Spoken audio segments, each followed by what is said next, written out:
If burnout advice hasn't worked for you, if mindset work hasn't helped, if you've done the coaching, you've done the reflection, you've done the insight, and you're still feeling exhausted, flat, or disconnected, then this video is for you.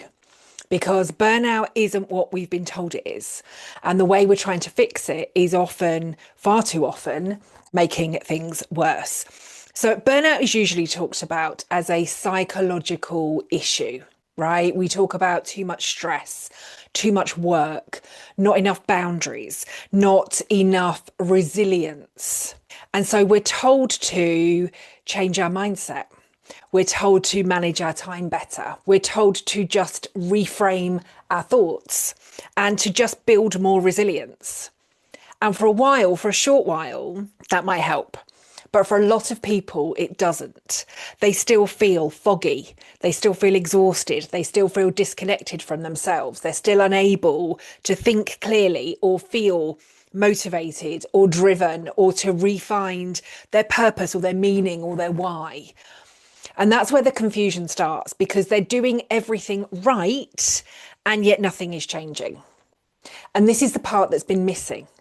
Burnout is not just psychological, it's physiological, it's neurological, and it's deeply connected to how the nervous system adapts under prolonged stress.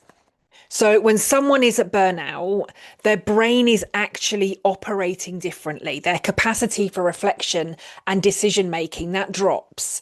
Their nervous system quite literally stays in threat mode, in a fight for survival. And their sense of self, well, that begins to erode. And this isn't weakness, but it is adaptation. And once this happens, once you get to that point of burnout, many traditional coaching tools, they just stop working, and not because the person is resistant, but because their system no longer has the capacity that those tools assume that it does. And this is the point where people start to blame themselves, and they shouldn't. It's not your fault. But this is where Burnoutology comes in. So Burnoutology is something I have been developing now for well over 12 years, and it's the integrative study of everything that burnout brings together: psychology, neuroscience, somatics, and lived experience. And Burnoutology helps us to understand what burnout actually does to the brain, to the body, and to the sense of self. Burnoutology doesn't treat burnout as a motivation issue. It's not rushing recovery, and it's not about applying a one-size-fits-all solution, because there is no one-size-fits-all to burnout prevention or recovery. But instead, Burnoutology asks a different question. What changes in a person when burnout sets in? And how should coaching change as a result?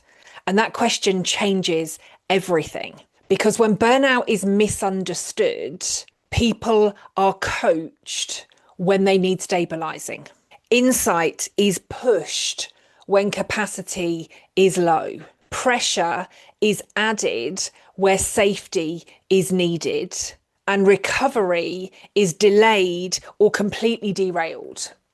And Burnoutology exists to stop all of that from happening. Burnoutology exists to help coaches, leaders, and individuals to recognize when someone is no longer operating from capacity, when nervous system regulation matters more than motivation, and when the goal isn't growth, not yet, the goal is restoration. So if you've ever felt like burnout changed you, and I know that it changed me, if you've ever wondered why you don't think or feel the same anymore, if you've felt stuck despite doing all of the right things, then there is a reason. And there is a framework that explains it. And that framework is Burnoutology.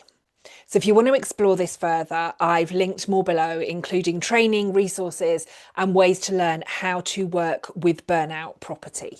Burnout doesn't break us, but Burnoutology is what helps us come through the other side. And you are responding exactly as a human being would.